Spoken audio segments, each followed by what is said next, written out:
welcome to the Station Tapes on 21 Soul. I'm your host, Louis Marks, and on this podcast I share intimate interviews with some of the best musicians in the world. I want to get a sense of their intent, their motivation, and hear the stories that help to place them in the context of history. I rarely prepare the questions, letting the conversation evolve around each artist's willingness to share. This week on the show, the legendary Giorgio Moroder, widely credited as the father of disco and a pioneer of electronic dance music. Moroder's imprint on the music world is broad and definitive, so much so that his history feels like an archeological dig into the roots of modern music. Giorgio Moroder began writing and recording in Germany in the late 60s, soon opened Musicland studios, which became a frequent home for the likes of Mark Bolan, the Rolling Stones, Freddie Mercury, and many more. He brought hits to the world with Donna Summer, Blondie, Oasis, and a host of others, and he was on stage as a collaborator and writer when Daft Punk took the Grammys by storm. Millions will know Giorgio Moroder best from his film work, though. Flashdance, Midnight Express, Metropolis, Top Gun. These films express not only Mr. Moroder's ability to score films well, but also the ability for those songs to stand on their own. Giorgio Moroder connects the heart and the mind with the synthesizer as his instrument of choice. He helped define what the future might be, and that future is now. He is currently on tour as a DJ, spinning his favorite tracks and smiling as we all dance. Here we are for the next episode of the Station Tapes, and I am beside myself this morning because I get to welcome the great Giorgio Moroder. Good morning. Good morning, buongiorno, buonasera from Italy.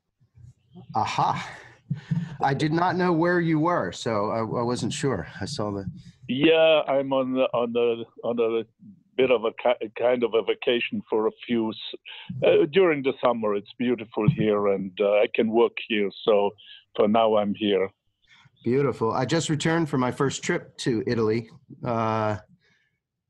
And drove through Siena and Verona, and I'm in love.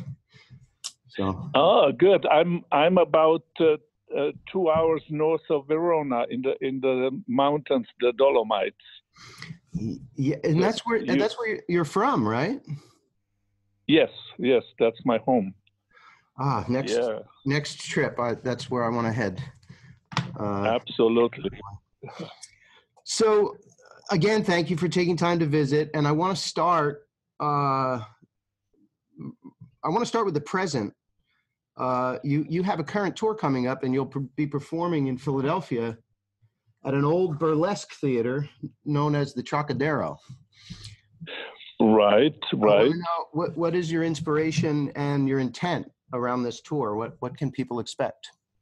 Well, my usual DJ, I have a set of songs, some of the old, the Donna Summer, the Flashdance songs. Mm-hmm. Then I have about 4 or 5 songs from my last album, Déjà Vu. Mm-hmm. And then I have some great songs, disco songs and EDM songs, which I just like one great song of Chic, 1 or 2 from the Bee Gees. Those never dying great tunes. So it's a little bit a combination of old, of absolutely new, and some the standard dance songs. Excellent. And so I want to remind people who will be listening that August 30 kicks that off at the Trocadero in Philadelphia, and we'll put a link in the description of this podcast. So, great, good. Going back, or I want to dig into some things. I'm just so many things I want to ask you, but I run a small record label here in Philadelphia, and we often discuss the roots of music. Usually, we're trying to help people establish context these days because all of the information in the entire world is now available to everyone. But younger people have trouble putting things in context because there's so much information. As a pioneer of disco and electronic music, what do you consider to be the root of those art forms? Well, to be honest, my personal root is the fact that I always loved rhythmical things. You think of the Italian playing the mandolin and all big ballads.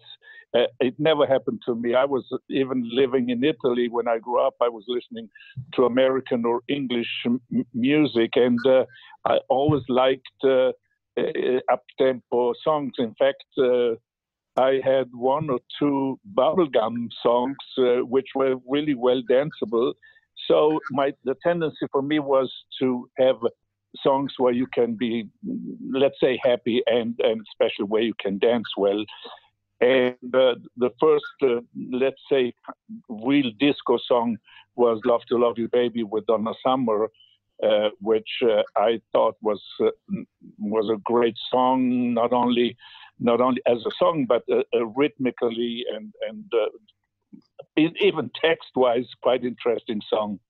Interesting. And so, what I hear often is that you seem to have found this invisible connection, it seems, seemingly invisible connection between the pulse and the mind, because while it doesn't sound, and you go back to those early recordings and even to this day, it doesn't sound as roots based, but it really hits you. And yet there's... Well, I love up-tempo songs. I love heavy rhythm, and especially because I don't dance, I don't know really how to dance. So really? I always needed that four on the floor, as they call it, where you really emphasize on the drums. So that sound and that feel made me dance a little bit, not a lot, but a little bit. And that was basically the root of my song, not all, but of some of my songs, where I really emphasize on the rhythm. So people, even people who are not great at dancing could at least try to dance. That's fascinating. So it must give you great joy to see so many people dancing to your music. In fact, when I do DJ and if I see that people don't dance, I'm not happy. so it's really good. But in today's world, the discotheques and the DJ, they only play real danceable music. If it's 128 or more like 110, 115, they are now, every song is heavy. Accentuated on the rhythm, on the strength of the bass, of the kick, of the drums. Mm-hmm. Do you feel that it lacks something, today's EDM dance music? No, you know what? I really like it. I'm not like every song, but I like most of the EDM songs. The technology is so advanced. The sounds are so good. There are so many sounds. And I must say the big hits, they all have such unique drums, unique bass lines, and all the percussion, and it's really a world where you hear, contrary, let's say, to some rock songs, which are great too, but they are based on guitars and bass, and the EDM sound, you have hundreds or thousands of different sounds, and some of the EDMs have, I don't know, 20, 30 sounds just for one song, and they're all mixed beautifully in. So I think most of the EDM sounds, they really sound well, and they're good songs. Fascinating. I don't spend a lot of time listening. I mean, you can't go anywhere without hearing the music. But in revisiting your music in the last few days,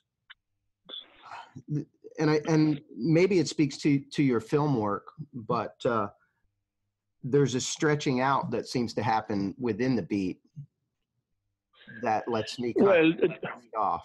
Well, I like heavy rhythm and heavy and loops and all that, but to have a great song, to have a good song, it's relatively easy, but to have a great song, it's not. So I always think you have to have some great melody, maybe possibly a great singers, which who helps a lot in in getting a great song or a hit. So adding to the sounds and to the rhythm, adding a nice melody, nice lyrics, and that helps to make a song a really good song. Beautiful, beautiful. I was fascinated with Musicland Studios, and that started with Mark Bolan, right? Was that the first? That's correct. That's correct. Yeah, I opened the studio in, I think, 73 or 74, and I wanted the studio for myself. But then the record company called and said Mark Bolan would like to come in for a few weeks. And I said, yeah, why not? Great. So it turned out that he started it, and then a ton of English recording acts came. The Rolling Stones did, I think, 2 albums. The Led Zeppelin did the last album, The Presents. Wow. Freddie Mercury almost lived in the studio. So it turned out that I didn't have a studio anymore. It was booked by some of those big guys, and I wanted to record there, but then Ian of the Rolling Stones would call and say we need the studio, so they threw me out. But it was nice, and I recorded some hits there anyway. Yeah, I mean, it's hard to get bumped out of your own space. That's right. But what's interesting to me, I wonder if there isn't a connection of influence in the sense that there everything was so rock driven, what we now know as classic rock with some of those bands that you mentioned, and yet people like Mark Bolan and of course Freddie Mercury took us into new spaces, and it. Were they influenced by your work at that time? At that no, I don't think I had any influence musically.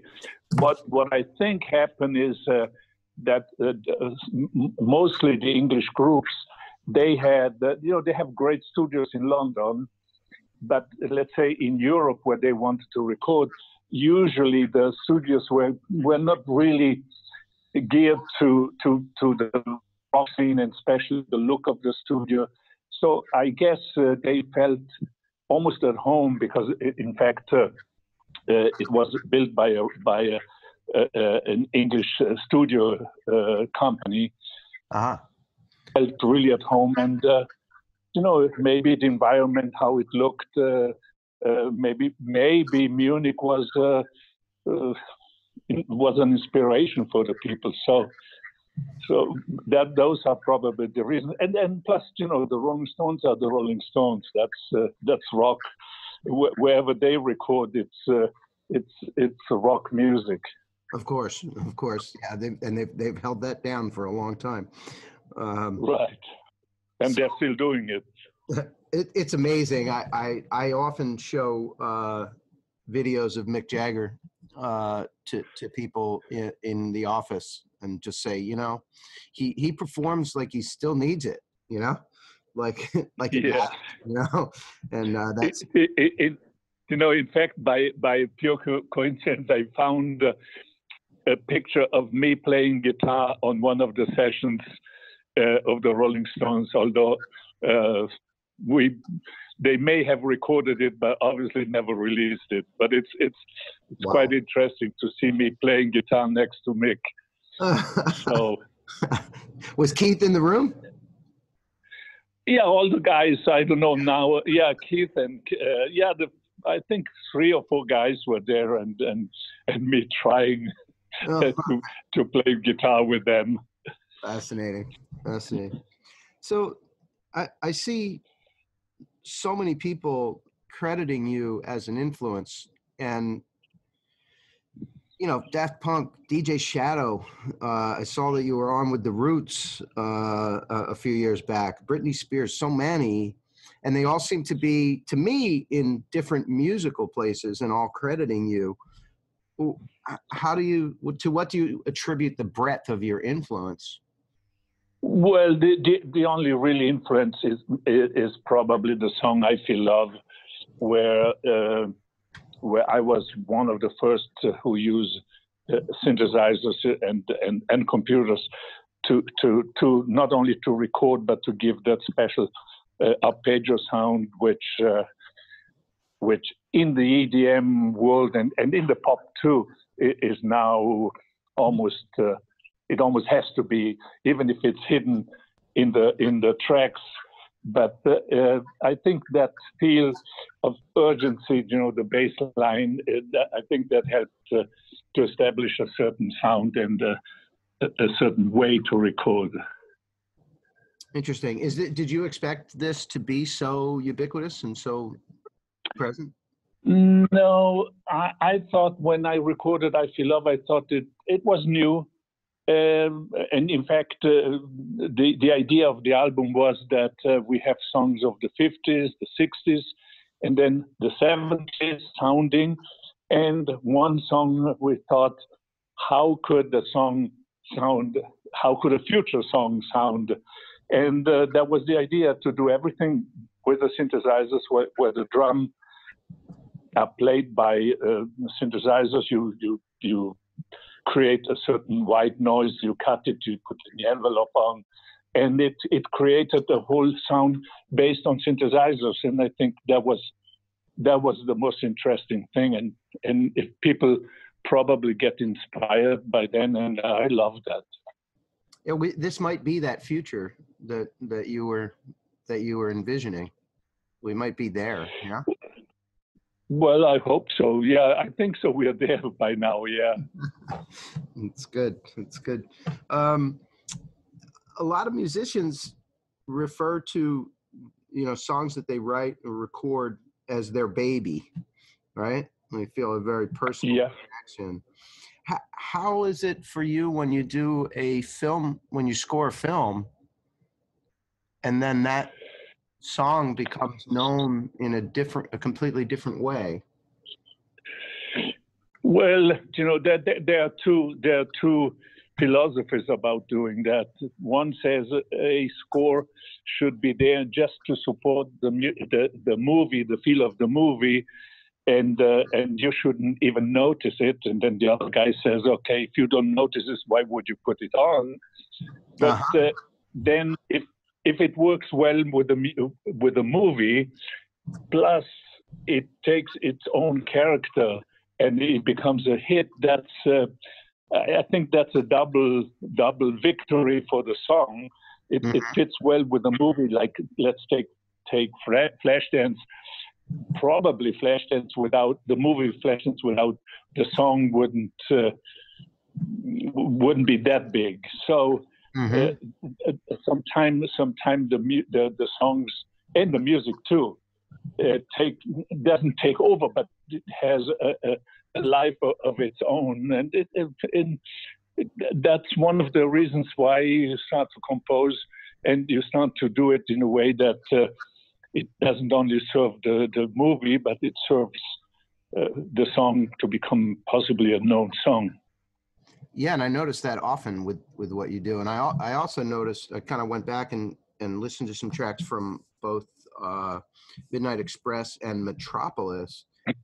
And I don't think I really noticed at the time in watching those movies how powerful and how contrasting the songs were to the story. Yeah, there are some really good movies with really good songs. I'm not talking about mine, but in general, where a song makes gives that character to a movie. Let's say the Sylvester Stallone Rocky movies.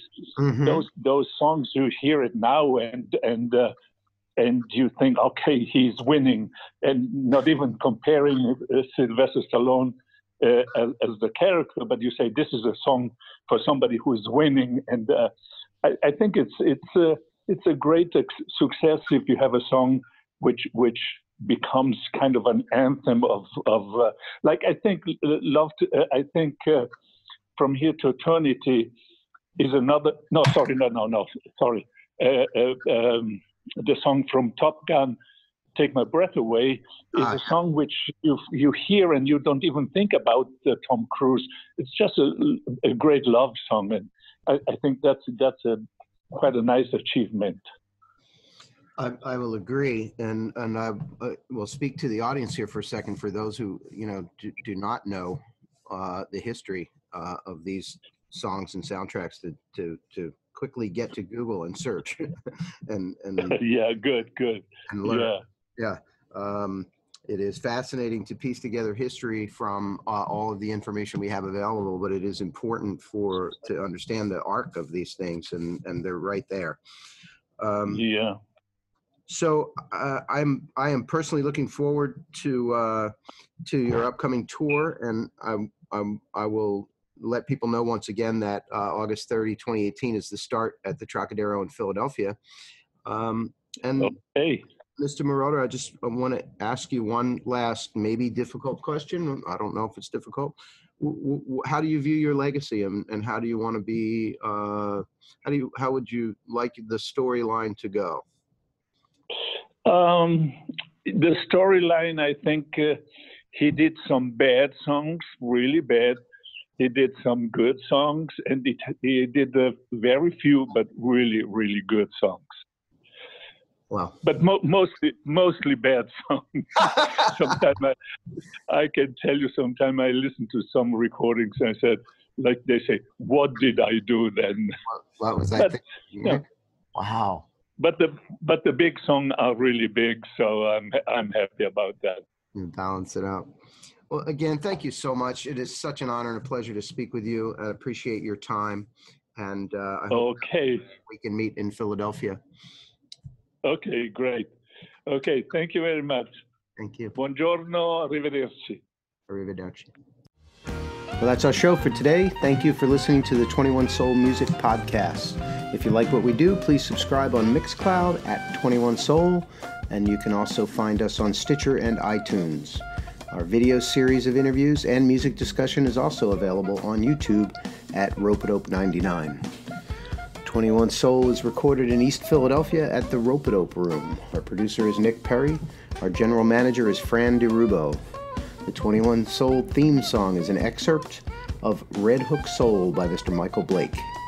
Big thanks to all the people who keep the Rope-a-Dope flame burning, all the musicians who pour their creativity into the world, and thanks to those of you who are taking the time to listen.